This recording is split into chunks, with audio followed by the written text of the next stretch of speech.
अस्सलाम वालेकुम। आज हम HEC पास पेपर नंबर 1 में केमिस्ट्री का पोर्शन सॉल्व करेंगे। पिछली वीडियो में हमने फिज़िक्स और इंग्लिश और बायोलॉजी का सेक्शन हमने कवर कर लिया था। आज आप उसको भी जाके चेकआउट कर सकते हैं। आज हम केमिस्ट्री देख लेते हैं। केमिस्ट्री का क्वेश्चन नंबर 61 है, the amount in litres of oxygen at STP यानी standard temperature and pressure that is required for the combustion of 4 grams of ethylene is. आपको स्क्रीन पे एक बैलेंस्ड केमिकल इक्वेशन नज़र आ रहा होगा। ये किसी भी हाइड्रोकार्बन की कंप्लीट कंबस्शन के लिए आप इस्तेमाल कर सकते हो। इस फार्मूले से फिर आपको उसी हाइड्रोकार्बन का एक कंबस्शन के लिए बैलेंस्ड केमिकल इक्वेशन मिल जाएगा। उसके बेस पर फिर आप हर क्वेश्चन सॉल्व कर लेंगे। यहाँ पर आपको दिया गया है इथाइलिन का, तो इथाइलिन में मैंने जो वैल्यूज़ इस इक्वेशन में पुट कर दिए हैं आपको नज़र आ रहे होंगे। इस जो फाइनल बैलेंस्ड केमिकल इक्वेशन हमारे पास आ रहा है वो है C2H4 plus 3O2 gives 2CO2 plus 2H2O। अब इस इक्वेशन के रू से हम देखते हैं तो हमारे पास 1 मोल इथाइलिन को कंबस्ट करने के लिए 3 मोल्स ऑफ ऑक्सीजन चाहिए। चूंकि क्वेश्चंस में हमारे पास ये पूछ रहा है कि 4 ग्राम्स ऑफ इथाइलिन के लिए कितना ऑक्सीजन रिक्वायर्ड होगा, तो आप 4 ग्राम को सिंपली मोल्स में कन्वर्ट कर दें। मोल्स में कन्वर्ट करने के बाद हमारे पास ये 1/7 मोल्स बन जाएंगे। तो कंपैरिजन से आपको पता चल गया होगा कि चूंकि 1 मोल इथाइलिन कंबस्ट करने के लिए 3 मोल्स ऑक्सीजन रिक्वायर्ड होंगे, तो 1/7 मोल्स ऑफ इथाइलिन को कंबस्ट करने के लिए 3/7 मोल्स ऑफ ऑक्सीजन हमारे पास रिक्वायर्ड होंगे। तो इसी तरह फिर आप इनको मल्टीप्लाई कर दें और जो फाइनल आंसर होगा उसको आप लीटर्स में कन्वर्ट कर दें। लीटर्स में कन्वर्ट करने के लिए आपके पास जो गैसेस होते हैं उनका जो मोलर वॉल्यूम है वो 22.4 लीटर्स एट STP होता है। इस तरह करके आपको जो फाइनल आंसर मिल जाएगा वो 9.6 option B the correct option बन जाएगा। क्वेश्चन नंबर 62 है, CO2 and O2 diffuse in the ratio of 0.58 ratio of 0.55, what is the mass of O2। ये क्वेश्चन गलत दिया गया है। इसी कॉन्सेप्ट पर बेस क्वेश्चन नंबर 63 भी है, इसको हम सॉल्व कर लेते हैं। उस क्वेश्चन की भी आपको फिर समझ आ जाएगी। H2 and O2 are diffusing under the same conditions, how much H2 gas will diffuse. यानी हाइड्रोजन और ऑक्सीजन जो है वो सेम कंडीशंस पर डिफ्यूज कर रही हैं, तो इनका डिफ्यूजन रेट में कंपैरिजन क्या होगा। सिंपल है, ग्राहम्स लॉ ऑफ डिफ्यूजन का स्टेटमेंट हम इसमें अप्लाई करेंगे। ग्राहम्स लॉ ऑफ डिफ्यूजन ये कहता है कि the rate of diffusion of a gas is inversely proportional to the root of its molar mass। तो हम इसको आपको स्क्रीन पे दिखाई दे रहा होगा कि जो इसका फाइनल आंसर होगा वो 4 होगा, क्योंकि हाइड्रोजन का जो मास है वो ऑक्सीजन से काफ़ी कम है। तो इसी की वजह से हमारे पास जो आंसर है वो 4 टाइम्स बनेगा। हाइड्रोजन जो है वो ऑक्सीजन के मुकाबले में 4 टाइम्स ज़्यादा डिफ्यूज़ करेगा, चूँकि हाइड्रोजन का जो मोलर मास है वो ऑक्सीजन से काफ़ी कम है। क्वेश्चन नंबर 64 है, the value of surface tension of isopropyl alcohol is less than water, less than ethylene glycol, less than methyl alcohol, and last option है same as ethyl alcohol। तो याद रखें इसका correct option less than water option A बनेगा। याद रखें कि जो हमारे पास लिक्विड्स हैं उनमें सबसे ज़्यादा जो सरफेस टेंशन है वो मरकरी का है, जो कि 500 मिली न्यूटन पर मीटर स्क्वायर होता है। इसके बाद जो सबसे ज़्यादा सरफेस टेंशन होता है वो वाटर का है, जो कि ऑलमोस्ट 72 मिली न्यूटन पर मीटर स्क्वायर बनता है। तो इसका करेक्ट ऑप्शन ऑप्शन ए है। तो आइसोप्रोपाइल अल्कोहल का सरफेस टेंशन वाटर से कम होता है। क्वेश्चन नंबर 65 देख लेते हैं। A solution of sodium sulphate was electrolysed using some inert electrode. The products at electrodes are, option A है O2 and H2, O2 and sodium, O2 and SO2, O2 and S2O4 2-। ये 4 options आपको दिखाई दे रहे होंगे। याद रखें जब हम एक सॉल्यूशन को इलेक्ट्रोलाइज करते हैं, यहाँ पर याद रखें मोल्टन सोडियम सल्फेट आपको नहीं दिया गया है, सोल्यूशन ऑफ सोडियम सल्फेट आपको दिया गया है। तो जब सोल्यूशन ऑफ सोडियम सल्फेट हम बनाते हैं तो उसमें हमारे पास 4 किस्म के आयंस आते हैं। Na+ आयंस बनते हैं, SO4 2- आयंस बनते हैं। उसके बाद जो सोल्यूशन हमने बनाया है वाटर में उसमें ऑलरेडी H+ और OH- मौजूद हैं। तो यहाँ पर जब हम इलेक्ट्रोलिसिस करेंगे तो जो आयंस होंगे ना, पॉजिटिव आयंस, वो किधर जाएंगे? पॉजिटिव आयंस हमारे पास जाएंगे नेगेटिव इलेक्ट्रोड की तरफ। तो जो पॉजिटिव आयंस है हमारे पास यहाँ पर H प्लस भी है और Na+ भी है। तो याद रखें, फिर यहाँ पर जब वो इलेक्ट्रोड्स की तरफ जाएंगे उनके अंदर कंपटीशन होगा। तो ये कंपटीशन कौन जीतेगा? जो इलेक्ट्रोड पे सबसे आसानी से जा सकता है। तो याद रखें, जब हम Na+ और H+ का देखते हैं तो H+ यहाँ पर उस कंपटीशन को जीत जाता है। तो H+ इलेक्ट्रोड पे जाके इलेक्ट्रॉन ले लेगा और H2 बना देगा, H2 गैस बना देगा। इसी तरह हमारे पास जो नेगेटिव आयंस है उसमें OH- आयंस मौजूद है, OH- आयंस हैं, और इसके अलावा हमारे पास SO4 2- आयंस मौजूद हैं। तो SO4 2- आयंस और OH- आयंस का कंपटीशन अगर हम देख लें तो OH- आयंस इजीली इलेक्ट्रोड पे जाके अपने इलेक्ट्रॉन्स इलेक्ट्रोड को देख के O2 बना देगा। तो इसका करेक्ट ऑप्शन हमारे पास O2 और H2 बन जाएगा। याद रखें, अक्सर जो कैंडिडेट्स होंगे वो इस पर क्लिक कर सकते हैं जो Na लिखा हुआ है, क्योंकि वो समझते हैं कि Na वहाँ पर जाके डिस्चार्ज होगा। इस तरह नहीं होता। हम जब जो सोल्यूशन होता है किसी साल्ट का, तो फिर हम इसमें मुख्तलिफ जो आयंस होते हैं उनका कंपटीशन देख लेते हैं, फिर जो जीत जाता है वही वहाँ पर जाके डिस्चार्ज होगा। ये ज़रा टेक्निकल क्वेश्चन था। इसका ऑप्शन ए है, option A is the correct option यहाँ पर, O2 and H2। Question number 66 है, which order reaction obey the expression T½ is equal to 1/Ka। यहाँ पर T½ क्या है? हाफ लाइफ है, और K क्या है? K is the rate constant, specific rate constant, and A is the concentration of any substance, any जो हमारे पास रिएक्शन में रिएक्टेंट्स पार्टिसिपेट कर रहे हैं। तो आपको स्क्रीन पे एक इक्वेशन नज़र आ रहा होगा जो ये डिपिक्ट करता है कि हम किस तरह रिलेशनशिप मालूम करेंगे कंसंट्रेशन और हाफ लाइफ का। तो उस इक्वेशन के अंदर जब हम वैल्यूज पुट करेंगे तो सिंपली इसका करेक्ट ऑप्शन हमारे पास option B, the second order reaction हमारे पास बन जाएगा। क्वेश्चन नंबर 67 है, which of the following indicate the correct variation of electronegativity. अच्छा, ये ऑप्शन नंबर बी जो है वो हमारे पास करेक्ट ऑप्शन बनता है, क्योंकि फ्लोरीन नाइट्रोजन से मोर इलेक्ट्रोनेगेटिव है, फिर उससे ऑक्सीजन नाइट्रोजन से ज़्यादा इलेक्ट्रोनेगेटिविटी, ये आपको साइंस नज़र आ रहे होंगे, और फिर कार्बन की इलेक्ट्रोनेगेटिविटी सबसे कम है। यानी ऑक्सीजन नाइट्रोजन से ज़्यादा इलेक्ट्रोनेगेटिविटी नेगेटिव और कार्बन से ज़्यादा इलेक्ट्रोनेगेटिव, लेकिन फ्लोरीन से कम इलेक्ट्रोनेगेटिव होता है। सिंपल क्वेश्चन है, हमने पीरियोडिक टेबल में पढ़ा हुआ है कि सबसे ज़्यादा इलेक्ट्रोनेगेटिविटी जो होती है वो पीरियोडिक टेबल में फ्लोरीन की है। उसके बाद हमारे पास ऑक्सीजन की है, जो कि ऑप्शन बी करेक्ट ऑप्शन बन जाता है। क्वेश्चन नंबर 68 है, the products of decomposition of magnesium nitrate are. ये आपको सेकेंड ईयर के अंदर आपको ये क्वेश्चन मिल जाएगा, जिसमें हम नाइट्रेट्स ऑफ सेकंड ग्रुप यानी अल्कलाइन अर्थ मेटल्स की जब हम डिकम्पोजिशन पढ़ रहे थे, तो उसमें हमने पढ़ा था कि जब सेकंड ग्रुप यानी अल्कलाइन अर्थ मेटल्स के नाइट्रेट्स जब डिकम्पोजिशन करते हैं तो इससे फिर हमारे पास उस मेटल का ऑक्साइड बन जाता है, NO2 नाइट्रोजन NO2 बनता है और ऑक्सीजन बनता है। तो इसका करेक्ट ऑप्शन सी है, जो कि MgO, NO2 एंड O2 बन जाता है। बाकी सारे ऑप्शन हमारे पास इनकरेक्ट है। क्वेश्चन नंबर 69 है, if a person is injected by a shot of a gun and all the bullets are not removed from his body, it may cause poisoning by lead is the correct option, option B.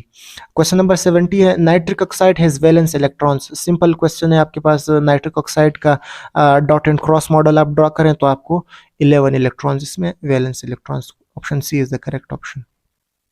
Question number 71 है, which metal is used generally for the filament of electric bulbs. Electric bulbs में आपके पास कौन सा metal इस्तेमाल होता है? ये simple है, सबको पता होगा, टंगस्टन है, टंगस्टन W से हम लिखते हैं, तो D is the correct option. 72 है, maleic acid and fumaric acid are, option A cis trans isomers, B chain isomers, C position isomers and D is metamers. तो याद रखें, maleic acid and fumaric acid जो होते हैं वो आपके पास सिस trans isomers होते हैं, ज्योमेट्रिकल आइसोमर्स होते हैं। ज्योमेट्रिकल आइसोमर्स में भी आपके पास जो एक टाइप होता है वो सिस ट्रांस आइसोमर्स का होता है। इसका स्ट्रक्चर ड्रॉ कर लें तो आपको क्लियरली दिखाई देगा कि ये सिस ट्रांस आइसोमर्स है। बाकी तीनों ऑप्शन इनकरेक्ट है। क्वेश्चन नंबर 73 है, all of the following react with KMnO4 but ये क्वेश्चन भी बिल्कुल नॉनसेंस है, इसमें कोई सवाल का मतलब ही नहीं समझ में आता। All of the following react with KMnO4 but ये इस वक्त ये क्वेश्चन बिल्कुल रॉन्ग है। नेक्स्ट क्वेश्चन पे जाते हैं 74। The test use to distinguish among primary secondary and tertiary alcohol is, option A है 2,4 DNPH टेस्ट। DNPH क्या होता है? Di nitrophenyl hydrazine. B option है टॉलेंस टेस्ट, सी है Lucas test and D is Fehling solution test. तो याद रखें DNPH test नहीं होता the primary secondary and tertiary alcohols. Thus C is the correct option. Question number 75 है in the reaction sequence calcium carbide, फिर यहाँ पर H2O के साथ रिएक्शन किया गया है, फिर A बन जाता है, फिर A रिएक्शन करता है उससे B बनता है, B फिर रिएक्शन करता है उससे C बन जाता है। तो ये कह रहा है कि आइडेंटिफाई द प्रोडक्ट C हमने डिफाइन करके उन्हें देना है। तो याद रखें जब कैल्शियम कार्बाइड वाटर के साथ रिएक्शन करता है तो उससे हमारे पास एसिटाइलिन बनता है, डीकार्बोक्सिलेशन होता है इसका, सही है। ए बन जाता है, फिर ए जब बी के साथ रिएक्शन करता है यहाँ पर फिर रिएक्शन कंडीशंस उन्होंने देने होते हैं, इन्होंने रिएक्शन कंडीशंस भी नहीं दिए गए। खैर यहाँ पर ए जब रिएक्शन करता है फिर बी बन जाता है, बी क्या होता है? बी असल में इथेनॉल बन जाता है, सही है, एक अल्डिहाइड है। फिर ये बी जब निकल और हाइड्रोजन की मौजूदगी में ये रिएक्शन कंडीशंस है, ये रिएक्शन करते हैं तो फिर आपके पास सी जो है वो आपके पास अल्कोहल बन जाता है। अल्कोहल में भी कौन सा अल्कोहल है आपके पास? इथाइल अल्कोहल, इथेनॉल बन जाएगा। Option C is the correct option. Which of the following organic compounds has the least carbon bond length? बिल्कुल याद रखने वाला क्वेश्चन है। इथाइन उसमें ट्रिपल बॉन्ड होता है तो इसका सबसे लीस्ट बॉन्ड लेंथ होता है। क्वेश्चन नंबर 77 है the reaction 2RX plus 2Na gives RR यानी alkane plus 2NaX is an example of. याद रखें ये हमारे पास अल्काइल हैलाइड जब सोडियम के साथ रिएक्शन करता है तो फिर उसके अंदर अल्केन बनता है और इसी सोडियम के साथ जो अल्काइल हैलाइड का जो X पोर्शन है वो यहाँ पर लग जाता है। तो this is simple Wurtz reaction इसे कहते हैं। वुड्स रिएक्शन के नतीजे में हमारे पास अल्काइल हैलाइड सोडियम के साथ रिएक्शन करके अल्केन्स बनाते हैं। क्वेश्चन नंबर 78 है which is not a Meta directing group. Meta directing group कौन सा इसमें नहीं है? हम देख लेते हैं NO2 है, C double bond OH, C double bond OH है और NH2 एंड COR है। तो याद रखें यहाँ पर N है और इसके साथ फिर इलेक्ट्रोनेगेटिव O लगा हुआ है तो ये मेटा डायरेक्टिंग ग्रुप है। इसी तरह OO यहाँ पर लगे हुए ये भी हमारे पास मेटा डायरेक्टिंग ग्रुप्स है। NH2 is here ortho para directing group, तो NH2 यानी C option is the correct option. Question number 79 है which of the following free radical is most stable. Free radical की स्टेबिलिटी हमने पढ़ी हुई है, जो कार्बोकेटाइन होता है और फ्री रेडिकल उनकी स्टेबिलिटी का ऑर्डर सेम होता है। यहाँ पर आप टर्शरी फ्री रेडिकल देख लें तो tertiary free radical option C है, tertiary free radical is the most stable one. So ये हमारे पास फ्री रेडिकल में जो ऑप्शन सी है CH3 फिर होल 3 लिखा हुआ है फिर C, यहाँ पर प्लस प्लस निशान है, ये आपने फ्री रेडिकल कंसिडर करने क्योंकि हमारे पास फ्री रेडिकल का पूछ रहा है। तो फ्री रेडिकल और जो कार्बोकेटाइन होता है उनका सेम जो स्टेबिलिटी ऑर्डर है। उसके बाद है the process of depositing a thin layer of expensive metal of on ordinary और expensive metal is called. Option A है electroplating, conductivity, galvanizing and metallurgy लिखना चाहिए तो उन्होंने गलत लिखा हुआ है, मेटलर्जी लिखा हुआ है। तो इसका इलेक्ट्रोप्लेटिंग सिंपल जो डेफिनेशन पे बेस्ड क्वेश्चन उन्होंने उठाया हुआ है। इलेक्ट्रोप्लेटिंग में हम क्या करते हैं, एक एक्सपेंसिव मेटल का लेयर किसी ऑर्डिनरी या एक्सपेंसिव मेटल के ऊपर हम उसका लेयर चढ़ा लेते हैं तो उससे हम इलेक्ट्रोप्लेटिंग कहते हैं। क्वेश्चन नंबर 81 है catalyst is a substance which stops the reaction, decreases the rate of reaction, altars the rate of reaction, increases the rate of reaction.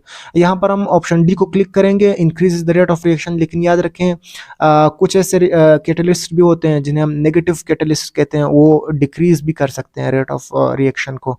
तो यहाँ पर हमारे पास चूंकि कैटलिस्ट हम अक्सर उस वक्त इस्तेमाल करते हैं जब हम रेट ऑफ रिएक्शन को इंक्रीज करना चाहते हैं, तो इसका डी ऑप्शन करेक्ट बन जाता है।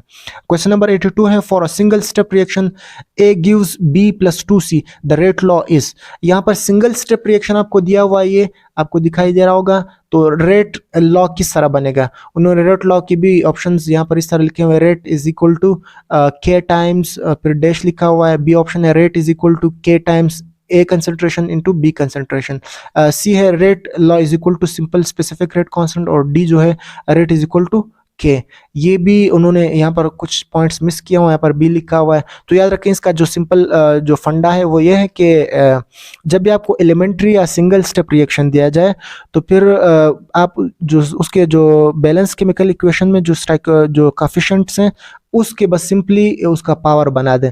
मतलब इसका किस तरह बन जाएगा, rate is equal to K times concentration of B times C का कंसंट्रेशन, और इसका पावर हम 2 लिख देंगे, जो कि इसमें कोई ऑप्शन दिखाई नहीं देगा, यहाँ पर मिस प्रिंटिंग हुई है, इसको आप करेक्ट कर दें। क्वेश्चन नंबर 83 है the correct increasing order of electron affinity value of atom is.